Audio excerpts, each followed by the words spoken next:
Hey guys, welcome back to my channel. आज की इस वीडियो में हम प्रोज के लेसन को डिस्कस करने वाले हैं जिसका नाम है आई एम जॉन्स हार्ट।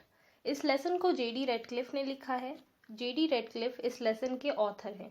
तो चलिए स्टार्ट करते हैं। इस लेसन में ऑथर ने हार्ट के बारे में रियलिटी बताई है कि ह्यूमन हार्ट रियल में कैसा होता है। लेसन में हार्ट खुद अपने बारे में बताता है। हार्ट कहता है कि कोई भी ये नहीं कह सकता कि मैं ब्यूटीफुल हूँ। मेरा वेट 340 ग्राम्स है। मैं रेड ब्राउन कलर का हूँ और मेरा जो शेप है वो अट्रैक्टिव नहीं है। मैं जॉन का स्लेव हूँ। जॉन राइटर का नाम है। तो हार्ट कहता है कि मैं जॉन का स्लेव हूँ। मैं जॉन के चेस्ट के सेंटर पर लटका हुआ हूँ। मेरी लंबाई लगभग 15 सेंटीमीटर्स है। मेरी मैक्सिमम चौड़ाई 10 सेंटीमीटर्स है। मेरा शेप वैलेंटाइन हार्ट की तरह नहीं है, बल्कि मेरा शेप नाशपाती की तरह है।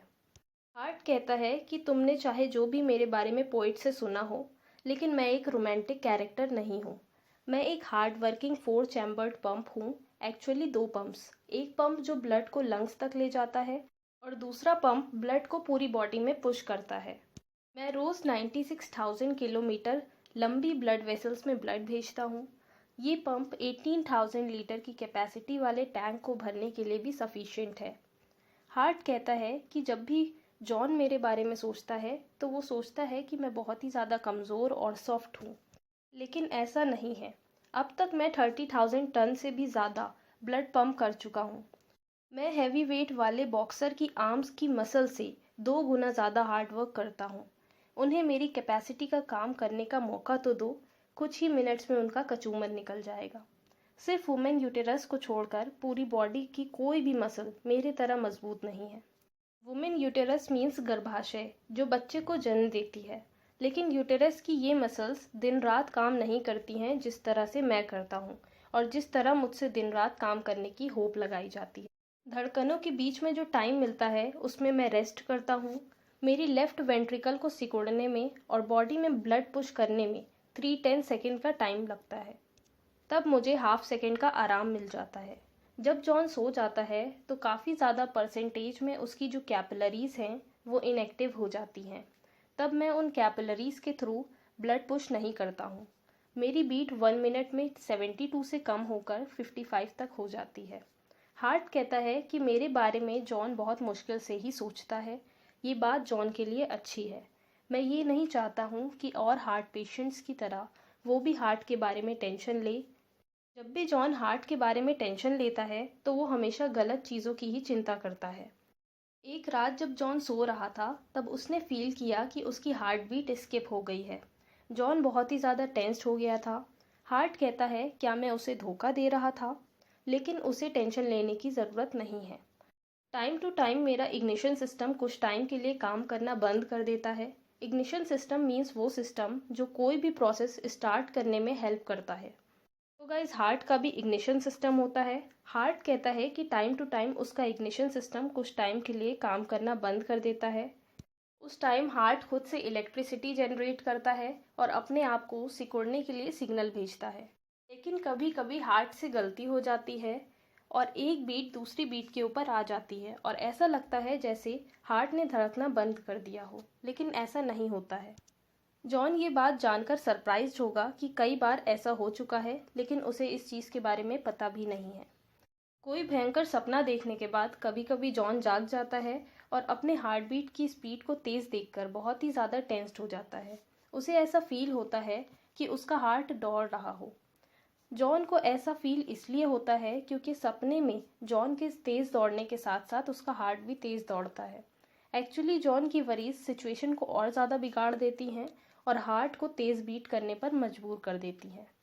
अगर वो शांत हो जाता है तो हार्ट भी शांत हो जाता है, लेकिन अगर वो शांत नहीं हो पाता है तो एक तरीका है हार्ट को शांत करने का। कान के पीछे एक वेगस नाम की नर्व होती है जो हार्ट के लिए ब्रेक की तरह काम करती है। वेगस नर्व नेक से पास होते हुए मीन्स कान के पीछे जबड़े की जोड़ पर होती है। इस जगह पर हल्की सी मालिश से हार्ट बीट नॉर्मल हो जाती है। जॉन हर बात के लिए हार्ट को ब्लेम करता है, थकान से लेकर चक्कर आने तक। हार्ट कहता है, जॉन की थकान से मेरा कोई रिलेशन नहीं है। उसके चक्कर और थकान का रीज़न उसके कान है। डेस्क पर बैठकर लगातार काम करने की वजह से जॉन के चेस्ट में तेज़ दर्द होता है। उसे डर लगने लगता है कि उसे हार्ट अटैक आने वाला है। लेकिन उसे इस अटैक की टेंशन बिल्कुल भी नहीं लेनी चाहिए, क्योंकि ये पेन उसके डाइजेस्टिव सिस्टम से होकर आ रहा है, जो कि उसके कुछ घंटे पहले खाए हुए हैवी मील का रिजल्ट है। हार्ट कहता है कि जब भी मैं प्रॉब्लम में होता हूँ तो मैं सिग्नल भेजता हूँ, लेकिन सिर्फ उस टाइम जब मुझ पर इम्प्रॉपर तरीके से हार्डवर्क का भार डाला जाए या फिर बहुत ज़्यादा इमोशंस हों। सिग्नल देना ही वो तरीका है जिससे मैं जॉन को बता देता हूँ कि मुझ पर डाले जाने वाले बर्डन को एडजस्ट करने के लिए मुझे सफिशिएंट नरिशमेंट नहीं मिल रहा है। हार्ट कहता है कि मैं अपना नरिशमेंट ब्लड से ही लेता हूँ। भले ही मैं बॉडी का 200 पार्ट ही रिप्रेजेंट करता हूँ, लेकिन मुझे 120th ब्लड सप्लाई की ज़रूरत रहती है। इट मीन्स मैं अदर बॉडी पार्ट से 10 टाइम्स ज़्यादा नरिशमेंट लेता हूँ। लेकिन मैं अपने 4 चैम्बर्स से गुजरने वाले ब्लड से नरिशमेंट नहीं लेता हूँ, बल्कि मुझे अपनी ही 2 कॉरोनरी आर्टरीज से नरिशमेंट मिलता है। कॉरोनरी आर्टरीज ही मेरा सबसे वीक पॉइंट है। डेथ होने का सबसे बड़ा रीज़न इस कॉरोनरी आर्टरी में खराबी होना है। हार्ट कहता है कि किसी को भी ये नहीं पता कि ये कैसे होता है, लेकिन स्टार्टिंग की लाइफ में या फिर बर्थ के टाइम पर फैट कॉरोनरी आर्टरीज में जमा होने लगता है। धीरे धीरे इससे एक आर्टरी बंद हो सकती है या फिर आर्टरी को बंद करने वाला गांठ बन सकता है। जब एक आर्टरी ब्लॉक हो जाती है तो जिस पोर्शन से हार्ट को नरिशमेंट मिलता है वो पोर्शन मर जाता है और ये घाव का निशान छोड़ जाता है। ये निशान एक छोटे से कंचे से बड़ा तो नहीं होता, लेकिन ये टेनिस बॉल का आधा हो सकता है। प्रॉब्लम कितनी सीरियस होगी ये प्लग्ड आर्टरी की पोजीशन और साइज पर निर्भर करता है। जॉन को 5 साल पहले हार्ट अटैक आया था, लेकिन उसे इस बारे में पता तक नहीं चला। वो अपने वर्क में इतना ज़्यादा बिजी था कि वो उसके चेस्ट में होने वाले दर्द के बारे में नहीं जान सका। काम न करने वाले टिश्यू को साफ करने में और उस एरिया जिसमें घाव का निशान बन गया था उसे हार्ट को फिर से ठीक करने में 2 हफ्ते लगते हैं। जॉन का बर्थ ऐसी फैमिली में हुआ था जिसमें हार्ट डिजीजेस होती रही थी। आंकड़े ऐसा बताते हैं कि जॉन को भी हार्ट डिजीज होगी। जॉन हेरिडिटी का कुछ भी नहीं कर सकता, लेकिन वो रिस्क को कम करने के लिए बहुत कुछ कर सकता है। सबसे पहले हम ओवरवेट से स्टार्ट करते हैं। जॉन की बॉडी मिडिल एज की वजह से बढ़ रही है और जॉन इस चीज़ का मजाक उड़ाता है, पर ये एक लाफिंग मैटर बिल्कुल भी नहीं है। 1 किलो एक्स्ट्रा फैट बढ़ने से हार्ट को 700 किलोमीटर लंबी कैपिलरीज में ब्लड पुश करना पड़ता है, वो भी एक्सेस फैट का भार संभालते हुए। अब हम जॉन के ब्लड प्रेशर के बारे में बात करते हैं। जॉन का ब्लड प्रेशर 140/90 है। 140 वो प्रेशर है जिसके अगेंस्ट हार्ट को श्रिंक होकर वर्क करना पड़ता है, और 90 वो प्रेशर है जो हार्ट का रेस्टिंग टाइम होता है। इसका लोअर फिगर ज़्यादा इम्पोर्टेंट है। ये फिगर जितना ज़्यादा हाई होता है उतना ज़्यादा ही हार्ट को कम आराम मिलता है, और अगर हार्ट को सही से रेस्ट नहीं मिलेगा तो पर्सन की डेथ भी हो सकती है। जॉन ऐसे बहुत सारे काम कर सकता है जिससे उसका ब्लड प्रेशर सेफ लेवल पर आ सके। सबसे पहले एक्सेसिव वज़न घटाना। एक्सेसिव फैट कम करने से उसके ब्लड प्रेशर में जो इम्प्रूवमेंट आएगा उसे देख के वो खुद सरप्राइज्ड हो जाएगा। सेकेंड चीज़ है स्मोकिंग। जॉन रोज़ 40 सिगरेट्स पीता है।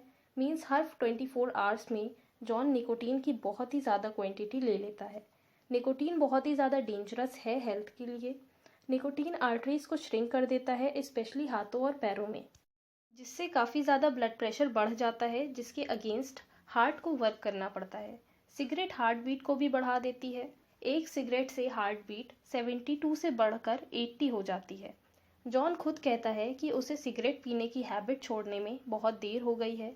मीन्स वो इतना ज़्यादा एडिक्ट हो गया है कि वो नहीं छोड़ सकता। लेकिन अगर वो निकोटीन लेना कम कर दे तो हार्ट पर काफ़ी कम बर्डन पड़ेगा और उसका काम ईजी हो जाएगा। जॉन और भी तरीकों से हार्ट की हेल्प कर सकता है। जॉन एक कॉम्पिटिटिव और सक्सेसफुल बिजनेसमैन टाइप का है। उसे पता होना चाहिए कि कंटिन्यूसली चिड़चिड़ापन होने से और एक्सेसिव वर्क करने से उसकी हेल्थ खराब हो जाएगी। इसका रिजल्ट बिल्कुल निकोटीन की तरह है। इससे आर्टरीज श्रिंक हो जाती हैं, ब्लड प्रेशर हाई हो जाता है और हार्ट बीट तेज़ हो जाती है। जब जॉन रिलैक्स करता है तो हार्ट भी रिलैक्स करता है। कभी कभी उसका झपकी लेना उसके लिए बेनिफिशियल हो जाता है। जॉन को रीडिंग करनी चाहिए क्योंकि रीडिंग जॉन के लिए बेनिफिशियल है। जॉन को एक्सरसाइज करना चाहिए। जॉन उन वीकेंड एथलीट्स में से है जो काफ़ी ज़्यादा खेलते हैं। जॉन अब भी टेनिस नेट तक दौड़ना पसंद करता है, लेकिन जब जॉन वर्क करता है तो हार्ट के ऊपर 5 गुना बर्डन बढ़ जाता है। जॉन को रेगुलरली लाइट एक्सरसाइजेस करनी चाहिए। रोज़ 1 या 2 किलोमीटर्स वॉक करना चाहिए। अपने ऑफिस की स्टेयर्स का यूज़ करना चाहिए। ये सब जॉन के लिए फ़ायदेमंद होगा। जॉन का ऑफिस 10th फ्लोर पर है। उसे स्टार्टिंग के 2 फ्लोर्स पर स्टेयर्स से जाना चाहिए और बाद में लिफ्ट का यूज़ करना चाहिए। ये छोटे छोटे स्टेप उसके लिए बेनिफिशियल होंगे। जॉन के हार्ट की आर्टरीज फैटी चीज़ों की वजह से ब्लॉक होने लगी है, लेकिन अगर जॉन रेगुलरली एक्सरसाइजेस करे तो ब्लड पास होने के लिए नए रास्ते बन जाएंगे। अगर एक आर्टरी पूरी तरह से बंद हो गई है तो और भी आर्टरीज हैं हार्ट को नरिशमेंट देने के लिए। अब डाइट की बात करते हैं। हार्ट कहता है कि मैं जॉन से कोई भी स्पेशल फूड खाने के लिए नहीं कह रहा हूँ, लेकिन फैट्स मेरी आर्टरीज को ब्लॉक करते हैं। जॉन को 45% कैलोरीज फैट से ही मिलती है।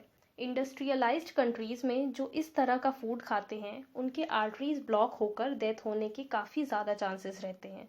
हार्ट कह रहा है कि मैं जॉन से कोई ज़्यादा डिमांड नहीं कर रहा हूँ। किसी भी सिचुएशन में मैं जॉन के लिए अपना बेस्ट दूंगा।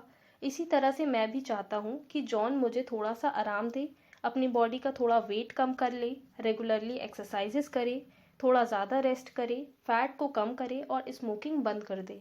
अगर वो सिर्फ इतना ही कर देगा तो मैं जॉन के लिए काफ़ी टाइम तक वर्क कर पाऊँगा। तो गाइज़ ये था chapter I am John's heart. I hope guys आपके लिए ये वीडियो हेल्पफुल होगी। अगर वीडियो अच्छी लगे तो लाइक करें, अपने फ्रेंड्स के साथ शेयर करें और कमेंट में ज़रूर बताएं कि वीडियो कैसी लगी। और ऐसी ही और भी वीडियोस के लिए मेरे चैनल को सब्सक्राइब करें और साथ ही मुझे इंस्टाग्राम पर भी फॉलो करें। Thank you.